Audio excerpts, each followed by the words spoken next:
السلام علیکم. الحمد للہ رب العالمین والصلاة والسلام علی اشرف الانبیاء والمرسلین وعلی آلہ واصحابہ ومن سنتہ الی یوم الدین. اللہم اجعلنا منہم ومن الذین آمنوا وعملوا الصالحات وتواصوا بالحق وتواصوا بالصبر. آمین یا رب العالمین.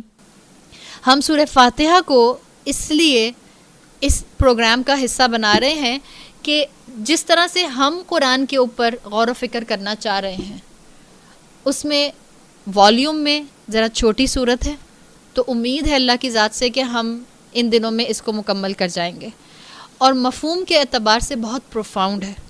اپنے اندر قرآن کی آلموسٹ پوری سمری جو ہے وہ رکھتی ہے. اور مجھے امید ہے کہ آپ میں سے جن لوگوں کو فلائرز ملے یا جن لوگوں کو آپ کو تھرو ورڈ آف ماؤتھ پتہ چلا کہ یہاں پر سورہ فاتحہ کی کلاس ہو رہی ہے، میرا خیال ہے ہر دوسرے بندے کو تھوڑی سی کیوریوسٹی تو ہوئی تھی کہ آپ 20 دن تک سورہ فاتحہ ہی کراتی رہیں گی. اس لیے کہ نزیہ کے پاس بھی ایسے بہت سی کیوریز آئیں اور میرے پاس بھی بہت سی کیوریز آئیں کہ آپ 20 دن میں صرف سورہ فاتحہ کرائیں گی یا آپ نے فلائر میں غلط لکھ دیا شاید. تو میں نے ان سے کہا کہ نہیں، فلائر میں غلط نہیں ہے، بالکل صحیح ہے، آپ صرف دعا کریں. اب یہ بتائیں آپ کے ذہنوں میں یہ سوال آیا تھا؟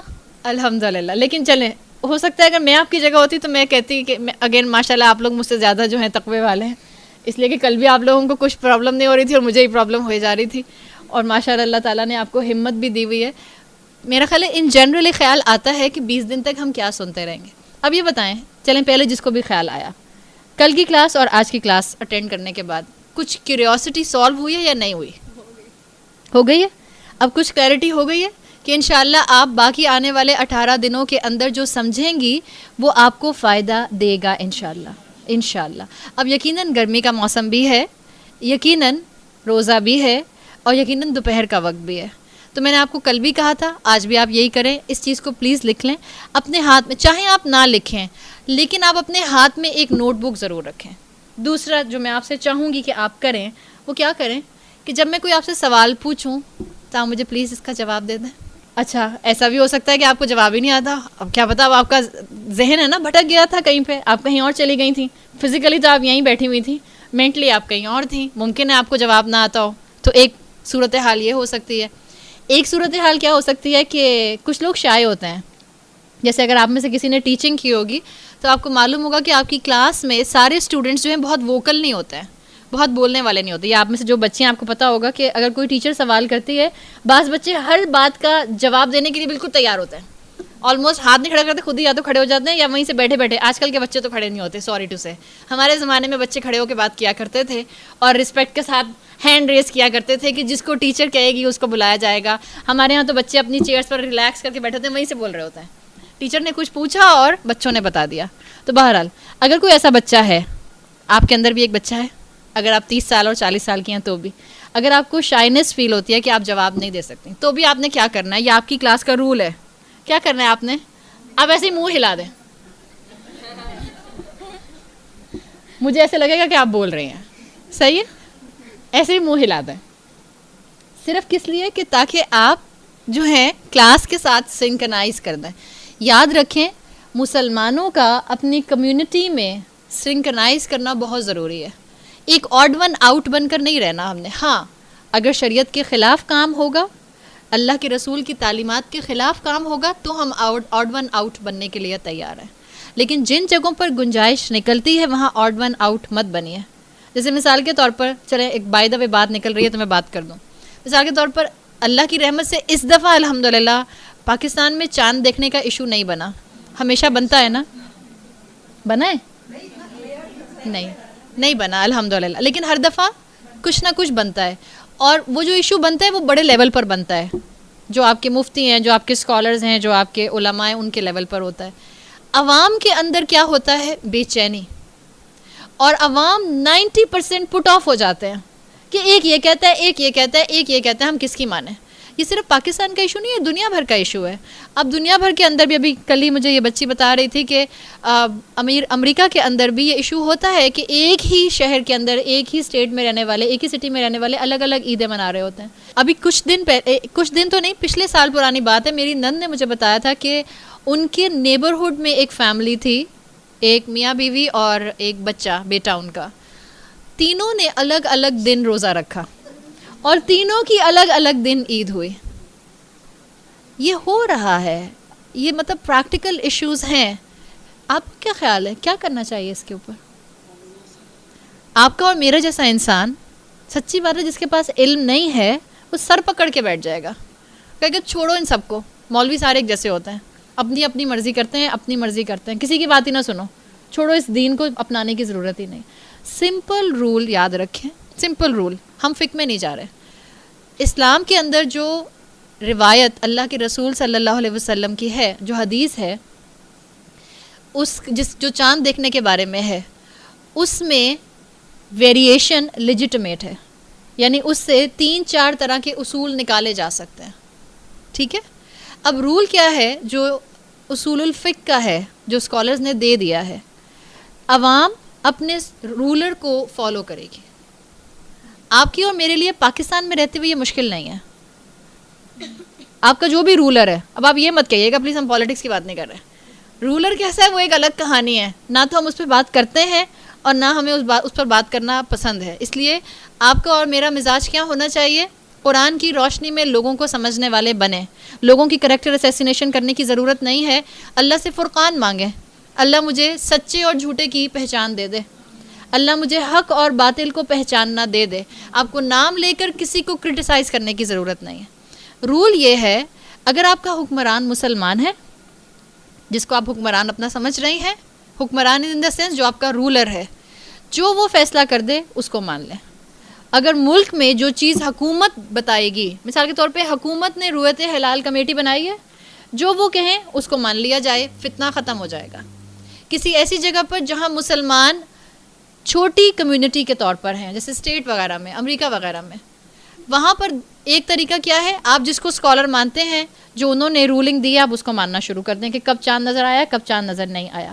یا مثال کے طور پر آپ جس جگہ پر رہتی ہیں, بوسٹن میں رہتی ہیں, بوسٹن میں 15 مسجدیں ہیں, 15 مسجدوں میں سے 15 لوگوں نے کہا چاند نظر آ گیا, لیکن جس ایریا میں آپ رہتی ہیں وہاں کی مسجد کے امام نے کہا کہ نہیں, چاند نظر نہیں آیا.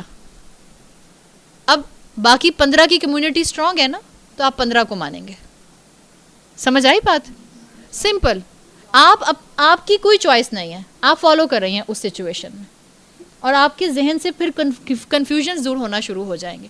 دین کے وہ احکامات جن کا تعلق اجتماعیت پر آتا ہے, وہاں پسندیدہ ہے کہ جو شریعت کے قوانین جاننے والے لوگ ہیں ان کی بات کو مان لیا جائے, اور جہاں پر آپ اور میں انڈیویجول عمل کرنے کی کیپیسٹی میں ہیں وہاں آگے سے آگے بڑھنے کی کوشش کریں. آپ اور میں اپنا اپنا چاند نہیں دیکھیں گے. میں کہوں گی مجھے چاند نظر نہیں آیا, آپ کہیں گی بادل تھے میرے گھر میں, پھر بھی مجھے تو نظر آ گیا, تو اب میں تو روزہ رکھ رہی ہوں, آپ نہ رکھیں. رولر کو مانا جائے گا. ٹھیک ہے. تو یہ کنفیوژن جو آج مسلمانوں میں ہے وہ لا علمی کی وجہ سے ہے. ہم میں سے کتنوں نے جا کر احادیث کو اور اسکالرس کی ایکسپلینیشن کو پڑھا کہ اللہ کے رسول نے جو حدیث بیان کی ہے کہ چاند کیسے دیکھ کر جو ہے رمضان شروع کیے جائیں, اور چاند کیسے دیکھ کر آپ نے فرمایا جس کا مفہوم نکلتا ہے کہ روزہ بریک کیا جائے, یعنی کہ عید منائی جائے, اس کے اصول کے مطابق 3-4 سچویشن لیجٹمیٹ نکلتی ہیں. اسکالرس کی چوائس ہے وہ جس سچویشن کو فالو کر لیں. ٹھیک ہے. اب جس کو آپ فالو کریں بس آپ اس کو خاموشی سے فالو کریں, اور یہ کنفیوژن کا کسی بھی طرح سے کوئی ذریعہ نہیں بنتا ہے. تب آپ نے ذہن میں کیا رکھنا ہے, یا آپ نے اس کلاس میں ایکٹیو رہنے کے لیے لکھنا ہے تاکہ آپ کی کنفیوژن دور ہوں. امید ہے مجھے کہ آپ کے انشاءاللہ اس کلاس سے نکلنے کے بعد 18-20 دن کے بعد اللہ کی رحمت سے بہت سے کنفیوژنز دور ہو جائیں گے, اور اللہ تعالیٰ آپ کو قرآن میں ایک ٹریول کرنے کا, قرآن کے اندر ڈائیو کرنے کا ایک نیا ڈائمنشن دکھا دیں گے انشاءاللہ. اور اللہ تعالیٰ آپ کے اندر دین کی طرف سے حکمت کی کچھ پرسنٹیج بھی لے کر آئیں گے. تو لکھیں ضرور تاکہ جو سنے وہ آپ کو یاد رہ جائے. دوسرا کیا کہا ہے میں نے, ایک تو لکھنا ہے, دوسرا جواب دینا ہے, اور اگر جواب دینا نہیں آتا تو منہ ہلانا ہے. تیسرا, اگر میں نے آپ میں سے کسی کو سوتے ہوئے دیکھ لیا تو میں کیا کروں گی؟ پانی نہیں, میں آج سوچ کے آئی ہوں میں کیا کروں. جس دن میں نے ایک کو سوتے ہوئے دیکھا تو میں 5 منٹ بڑھا دوں گی. جس دن میں نے 2 کو سوتے ہوئے دیکھا اس دن میں 5 منٹ مزید بڑھا دوں گی, 10 منٹ ہو جائیں گے. اب آپ کے اوپر ہے, آپ کو یہاں 5 بجے تک بیٹھنا ہے یا تو پھر نزیہ کا بھی اب کام ہو گیا. اور نزیہ نے اگر ہمیں یہاں سے بھگانا ہے جلدی تو نزیہ بھی کوئی ایسا کام کریں کہ ہم جو ہیں وہ سوئیں نہیں. بہرحال اب یہ 3 کام آپ کے کرنے کے ہیں آئندہ آنے والے دنوں میں. لکھنا ہے, بولنا ہے اور سونا نہیں ہے. اور اگر آپ نے سونا ہے تو اب آپ کے برابر والی کی بھی ذمہ داری آپ پر آ گئی ہے, اس لیے کہ اگر آپ کے برابر والی سو گئیں تو پھر آپ کے بھی 5 منٹ بڑھ جائیں گے. تو آپ کو بہت زیادہ کانشیس ہو کر انشاءاللہ. اچھا نہیں, اب یہ تو خطرناک معاملہ ہو گیا. میں یہ چاہتی نہیں ہوں کہ آپ لوگ سوئیں, میں چاہتی ہوں کہ میں آپ سے باتیں کروں. میں نہیں چاہتی میں کرسیوں اور دیواروں اور صوفوں سے باتیں کروں. میرا دل یہ چاہتا ہے کہ میں آپ تک اس چیز کو پہنچا دوں. اور ہم نے انشاءاللہ اس رمضان میں اپنے ساتھ یہاں سے کچھ سیکھ کے جانا ہے. ہر کلاس سے 4 جملے 5 جملے سیکھ کر اٹھیں جو آپ آگے جا کر اپنے بچوں کو اپنے گھر میں بتا سکیں. ہر کلاس سے 5 سینٹنسز, چاہے 5 سینٹنسز لکھیں, 4 لکھیں, 10 لکھیں, آپ کے اوپر ہے, اٹس اپ ٹو یو, جو آپ جا کر کنوے کر سکیں. آپ نے اپنے ذہن کو قرآن کے ساتھ انوالو کرنا ہے. آپ کے ذہن کے لاکس کھلیں گے تو آپ کے دل کا راستہ جو ہے وہ کھل جائے گا. تفکر ہوگا, یاد رکھیں, تو تذکر ہو سکتا ہے. ہم کہتے ہیں تذکر کرنا آسان ہے, نصیحت لینا آسان ہے. نصیحت کون لے گا؟ جو سوچے گا, جو سمجھے گا, جس کو بات سمجھ آئے گی وہی تو نصیحت لے گا. ہم پورے کے پورے قرآن ختم کر لیتے ہیں. مثال کے طور پہ ہم میں سے جتنی بھی خواتین کبھی اگر قرآن خوانی کا حصہ بنی ہوں, ایک سٹنگ میں 5 قرآن تو بڑے آرام سے خواتین پڑھ لیتی تھیں. اور ہم تو ایسے پڑھتے تھے, آدھا صفحہ تمہارا, آدھا صفحہ تمہارا. اور پھر سب سے پہلے جا کے میں تو 30واں پارہ اٹھاؤں گی, اس لیے کہ چھوٹی چھوٹی صورتیں ہوں گی, جلدی ختم ہو جائے گا. آپ میں سے جتنے بھی لوگ اس پروسیس سے گزرے ہیں, ایک سٹنگ میں 2 گھنٹے میں 5 قرآن پڑھے جا رہے ہیں. اور اس قرآن پر کتنا ریفلیکشن ہو رہا ہے؟ کچھ ریفلیکشن نہیں ہو رہا. اس کا مطلب کیا ہے؟ قرآن سپرفیشل بھی آپ کو, سرفیس پر بھی آپ کو نصیحت کب دے گا؟ جب آپ کا دماغ کھلا ہوا ہوگا. تو تفکر کی ضرورت ہے تاکہ کیا حاصل ہو؟ تذکر حاصل ہو. آپ قرآن کو ذکرہ بنا سکیں, آپ قرآن سے ریمائنڈر لے سکیں. اور جو قرآن سے ریمائنڈر لے کر قرآن سے اپنا تزکیہ کر لیتا ہے, تذکر کے بعد تزکیہ کرتا ہے, پھر اس کے اندر ایک اگلا لیول آتا ہے, اور وہ آتا ہے تشکر کا. تشکر کا مطلب کیا ہے؟ شکر کرنا. جو شکر کرتا ہے وہ عبادت میں خشوع لا سکتا ہے, وہ عبادت میں فوکس ہو سکتا ہے. دیکھیں, آپ مثال کے طور پہ آپ کسی کو شکریہ ادا کب کرتی ہیں؟ جب کوئی آپ کے ساتھ کوئی اچھا کام کرتا ہے نا. آپ کو کسی نے تحفہ دیا تو آپ کہتی ہیں شکریہ, تھینک یو. آپ اس کو پولائٹ ورلڈ میں تھینک یو بولتی ہیں. کوئی آپ کے ساتھ اچھا کام کرے اور آپ اس کو تھینک یو بھی نہ بولیں, یہ تو ایٹیکیٹس کے خلاف بات ہو گئی. آپ کو کسی نے اچھی چیز سرو کی, آپ سے کسی نے اچھی طرح بات کی, آپ اس کو شکریہ بولتے ہیں, آپ اسے تھینک یو کہتے ہیں. آپ اپنے ماں باپ کا شکریہ ادا کر سکتے ہیں, ماں باپ کا حق ادا کر سکتے ہیں. اگر ماں باپ کا حق ادا نہیں کر سکتے تو ماں باپ کا شکریہ بھی ادا نہیں کر سکتے. جب آپ اور میں ماں باپ کا شکر ادا نہیں کر سکتے کمپلیٹلی, تو کیا اللہ کا شکر ادا کر سکتے ہیں؟